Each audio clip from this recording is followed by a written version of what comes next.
It's the Political Insiders here on WRTV, where we don't have you email the questions in advance, or I don't email them in advance and then handpick the questions that are answered by the insiders. They are Abdul-Hakim Shabazz from IndyPolitics.org, Republican Jim Merritt joining us this week, as is Democrat Arielle Brandy. Thanks for being here, y'all. And let's dive into first. Last night, as we record this, Thursday night, President Biden delivered a speech that was previewed quite a bit during the week by everybody who follows politics. This was an address to the nation from Independence Hall in Philadelphia. There's no question that the Republican Party today is dominated, driven, and intimidated by Donald Trump and the MAGA Republicans. And that is a threat to this country. Not every Republican embraces their extreme ideology, in which he specifically called out, as he put it, MAGA Republicans and MAGA forces. One of the direct quotes, MAGA forces are determined to take this country backwards to an America where there is no right to choose, no right to privacy, no right to contraception, no right to marry who you love. And this, of course, leading up to the midterm elections, even though the White House said this was not a political speech, or they insisted it was not a political speech. He did urge Americans to go to the polls. Arielle, let's start with you on the Democratic side. What do you think about the speech? And number two, we haven't heard a lot of Indiana Democrats specifically talking that way a whole lot about what the president called MAGA Republicans, at least not when they're campaigning for the races this November here in Indiana. Yeah, I thought President Biden's speech was great. I think it was very spot on with what we're seeing in our country right now. We have to realize that there is a threat to democracy. We still have people who are in elective office or choosing to run that do not claim President Biden as their president. They still think that they were cheated through the election process. And I think that President Biden addressed that. We have to realize that right now we have people who are running for office that are election deniers, that they truly believe that Trump is supposed to be their president and still should be their president. And I think this call to action, letting Americans know that this is happening in their country and that this could potentially affect elections for the next couple of years going into 2024, which he addressed. We do have candidates right now who are running that are talking about some of this issue. It might not be framed in the way of MAGA Republicans, but Republican extremists that are running and saying that, this election was a fraud. And it was not. And I think the address that happened with President Biden last night really took a course of action of not, like you said, calling out Democrats and Republicans, but really making it known that there's a threat to democracy right now. And we have to be paying attention as American people. Fairly recently, the president also used the term semi-fascist to describe what he's now says, or what he said last night, were MAGA Republicans. Jim, some of the Republican reaction to this speech was to insinuate that the president was talking about all Republicans, presumably including yourself, even though he did single out Republicans who were not MAGA Republicans. But the Republican reaction has been to say, look what the president is saying about you in general. Now, my question to you is, how do Republicans take something like this going into the midterm election at a time when there are notably Republicans across the country who seem to be trying to distance themselves from the president, as we learn more and more about what was found in the FBI search at Mar-a-Lago? Ray, it's good to be with you. And I found it to be a mean speech. And I can't remember the last time a president actually gave a speech that insulted probably half the country. And to answer your question about Trump, I can't really speak to that, but it struck me as when you give a political speech, and that's what it was, is what was the goal and what would people be seeing? I remember Reagan giving a speech in front of the Statue of Liberty and talk about freedom, and last night with the background being red and the whole vision that America was watching, and I'm not really sure how many people watched it, it was just a negativity, and as well as I think it goes back to the Hillary deplorable speech, and it just probably energized Republicans to get out to the polls in November. Of course, we're going to have countless we're going to have countless media cycles from now until November 8th. So you just really don't know what's going to happen in the next, 9 weeks. And so he probably energized some people, but I don't know actually how many people watched that speech. Donald Trump didn't give any mean speeches as president, Jim? I think he didn't come across and insult the whole Democrat Party. You saw Insulted a little bit of everybody at times. Well, the bottom line though is Donald Trump brought a lot of people to the Republican Party that actually didn't vote for it before, and so I think it's a quite a different situation with President Biden last night. How different is it really, Abdul, do you think? I mean, this is the president has gotten more bold in his language, certainly, over the last few weeks, given the Dobbs decision on abortion at the Supreme Court, given the fact that he got his Inflation Reduction Act, the climate bill, passed through Congress. His approval rating, though still underwater, if you look at traditional measures, has noticeably ticked upward. What do you think about the president's move toward this type of language? Is this just par for the course, given that we're just a couple months out from Election Day? Well, actually, it's interesting because I'm coming to you today from the University of Indianapolis, where I teach mass communications. And actually, it's funny because today we're talking about knowing who your audience is. And I think that's crucial with this discussion because the president was actually talking to, in my opinion, those non-Donald Trump Republicans, not the MAGA Republicans who are almost like a cult to a certain degree. But no, the president was talking to those independent and moderate Republicans. Those are the Republicans who voted in Alaska that put a Democrat in office for the first time. Those are the Republicans who voted in the New York Special District 19. Those are the Republicans who voted to not amend the Kansas Constitution to not allow for abortion. That's who the president was actually speaking to. That's who he was addressing. That's why when he said Republicans, he put that MAGA Republicans in front of it. Now, is that going to make a difference? 70 days after the election? Well, like Jim said, there are countless news cycles between now and then, so that remains to be seen. But that's who the president was speaking with. That's who he was talking to. Those independent, moderate Republicans who aren't crazy about Donald Trump, but maybe aren't fully convinced that Democrats are the way to go in the midterm elections.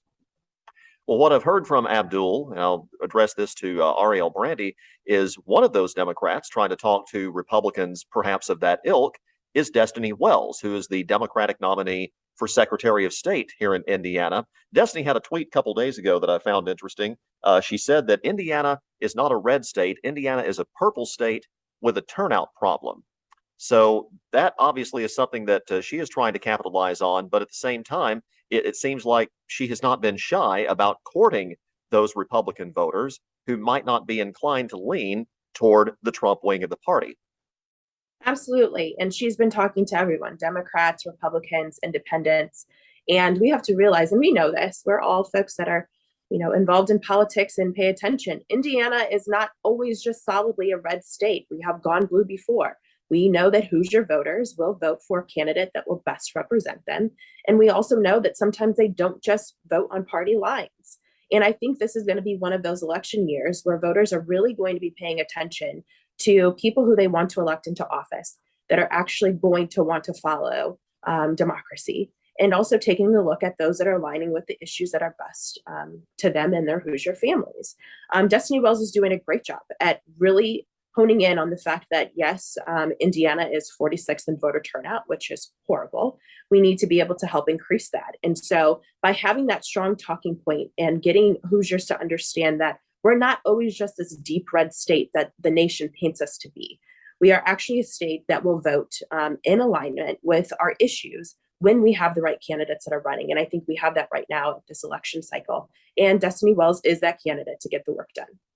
Well, before I ask a question of Jim, how do you solve that turnout problem? Because turnout was up. It might still have been low by national standards in 2020, but turnout was up quite a bit in Indiana, and Republicans still carried the state easily. Donald Trump still carried the state easily. And part of that may have been that while turnout was up in the Democratic stronghold, say Indianapolis and the donut counties, it was not up as much here as it was in other parts of the state. Well, I think with turnout, what we're seeing right now is that we have a lot of issues that voters are paying a lot of attention to. And I think, and a lot of people have different opinions about this, but the overturn of Roe is going to be something that is going to draw people out this election cycle. We're hearing it already. Women, men, young people, everyone in between is paying attention and is enraged with what is happening right now in this country. So it's not only the threat of democracy, it's also the taking away of rights right here in our very own state that I think is going to really propel people to get out and vote. And I think people are frustrated. I don't think it's going to be Republicans are going to directly align with incumbents or people who have ran before or new candidates, especially if they're more on the extreme side of the spectrum. And I think for Democrats, they're ready for someone who's actually going to give a damn about them right now. And I think that that's something that's going to help increase turnout.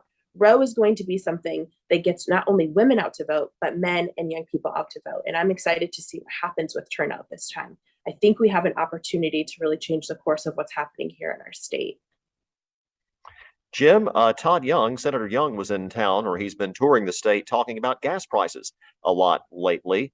The thinking is, and I guess we'll see if this bears out at the polls, that people are going to respond to something like that more than they are going to respond to the abortion question. At least that's what Senator Young is counting on. You know, elections 99% of the time are about either someone being at the top of the ticket, like Barack Obama when Indiana went blue, or the idea of an issue. I can't remember when an issue such as abortion or anything that you would think of that would be outside of a pocketbook issue. I think people will go if there's something to lure people to the polls. It'll be a pocketbook issue.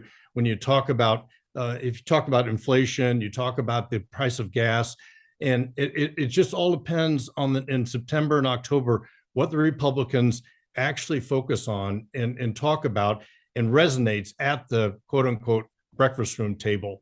Speaking of Senator Young, there was an interesting poll out this week, Abdul, that was commissioned by his Democratic opponent, Tom McDermott, which showed the race, unlike basically any conventional wisdom thinking from pretty much everyone, I would think, in Indiana, no disrespect to Democrats, but I think Democrats would say the same thing, is that the race between Senator Young and Tom McDermott was within the margin of error. Senator Young with a 3-point lead.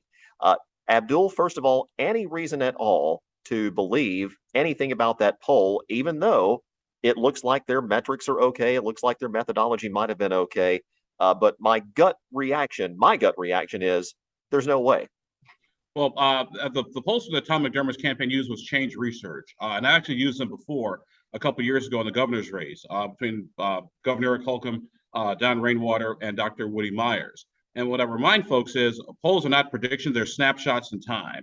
So a poll is right up until it isn't anymore. Now, granted, Change Research use Facebook and a lot of online social media presence to get folks to respond, and sometimes that's a little bit tricky because people like to go to Facebook to complain about something, and so you automatically sort of have that sort of embedded in the poll. So you got to keep that in mind. We'll actually be doing some polling ourselves around the end of this month using ARW strategies. We're going to poll the Secretary of State's race, the U.S. Senate race, and the Marion County Prosecutor's race. But once again, those aren't predictions; they're snapshots in time.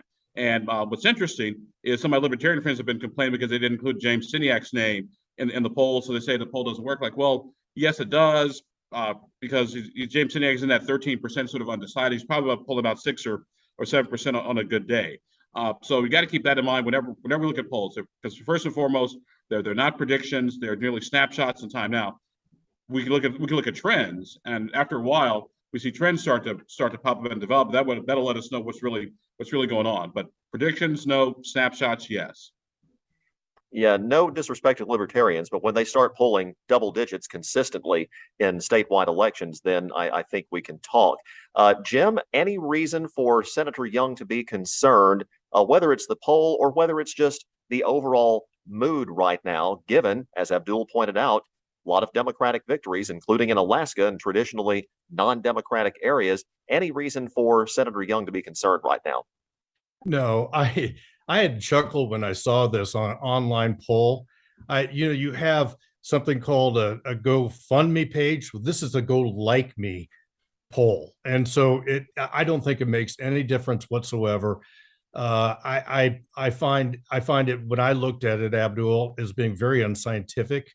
And I look at Todd Young to probably be about 65-70% candidate in November for the election. I think he's rolling. I think he attracts a lot of different Democrats and Republicans, and I think he's going to be very safe. And he's out actively knocking on doors and working around the state, and I think his campaign is going to be just fine. Arielle, Mr. McDermott, and Democrats around the state kind of took some heart at this poll, even if in their gut maybe they thought maybe that's a little too difficult to believe right now. We know, I think, that polling is broken nationwide. We've known that for about 6 or 7 years now, as we found out in national races. But at the same time, this could perhaps give Tom McDermott some momentum, some attention nationally. It hasn't yet been enough, though, to seemingly get any massive support from national Democrats and from national Democrat fundraising sources to help his campaign. Do you think that will change between now and November? I do. And I do think that regardless of everyone's feelings about polling, I've been able to be on the ground with Mayor Tom and while he's running his race for U.S. Senate. And he's talking to everyone, Democrats, Republicans. He's got the support from both sides of the aisle. So I think that we have a very strong chance at being able to shock people come November 8th when it comes to this race. I mean, right now we can see that there are Hoosiers right now that are unfortunately not very happy with Senator Young and what he's been doing to represent us in DC. I mean, he's voted against some of the very things that are the heart of the issues of people here in our state, against veterans, against seniors and insulin caps, but also too not standing up for women and their right to be able to choose. These are things that are going to be in the minds of Hoosiers when they show up at the polls. And the person that has been actively supportive of all of those issues right now is Tom McDermott. And so while everyone may have their feelings about this poll, the facts are there that people are not pleased with Senator Young right now and what he's been delivering for the state of Indiana. And I think that we have a very strong chance at being able to pick up the seat, and we will be able to see Tom McDermott become our next U.S. Senator. That's just the reality of where we're at right now. And I've been able to see it firsthand while he's been on the ground. We're winning over some strong Republicans right now. And I think that that is something that people should be taking a look at. Our political insiders, Democrat Arielle Brandy, Republican Jim Merritt, Abdul-Hakim Shabazz from IndyPolitics.org, and check out his cheat sheet that you can subscribe to as well. There's your free plug, my friend. And happy anniversary to my lovely wife. If I don't do that, I'll be in big trouble come Monday. Happy anniversary, and God bless Mrs. Abdul for being there. Y'all take care. Have a good weekend. Take care.